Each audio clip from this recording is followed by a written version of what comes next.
We begin tonight with Michael Flynn and his guilty plea. President Trump's former national security advisor admitting he lied to the FBI, arriving with his wife at federal court in Washington, already processed and fingerprinted as part of his plea. With the deal, Flynn is now agreeing to cooperate with the special counsel. Could that mean Flynn will testify against the president? We begin with ABC's chief investigative correspondent, Brian Ross. He was once one of the president's closest advisors, one of his first major appointments.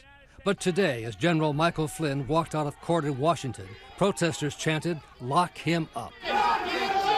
An echo of Flynn's own words about Hillary Clinton. Lock her up! Flynn pleaded guilty today to lying to the FBI, telling associates he is prepared to testify, if needed, against President Trump and others in the White House. How many more figures have to be brought to justice because of their ties with Russia before we end up connecting all these dots? Flynn now admits he lied about his conversations with the Russian ambassador, Sergei Kislyak, during the transition period. The White House had claimed it was unaware of the substance of those conversations. But today's court documents show Flynn was acting with the knowledge of senior transition team officials.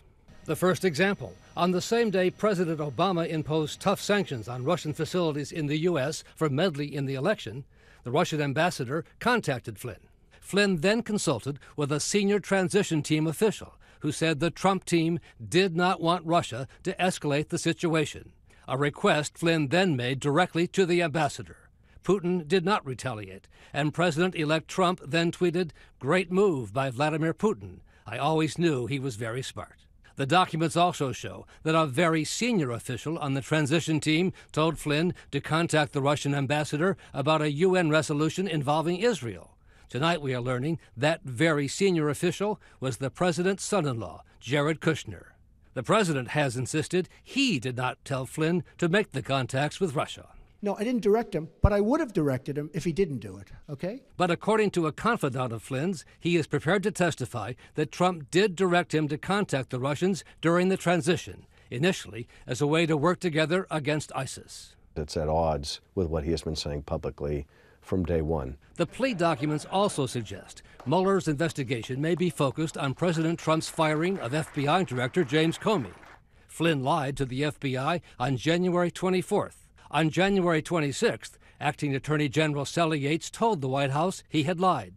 The very next day, January 27th, the president, on short notice, invited the FBI director to a private dinner. The dinner was an effort to build a relationship. In fact, he asked specifically of loyalty in the context of asking me to stay. 2 weeks later, Flynn was fired, and Comey says the president later asked him to go easy on the general.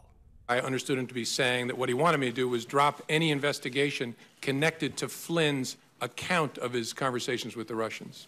Even after Flynn was gone, the president still praised him. General Flynn is a wonderful man. I think it's really a sad thing that he was treated so badly. And David, a clarification tonight on something one of Flynn's confidants told us, and we reported earlier today.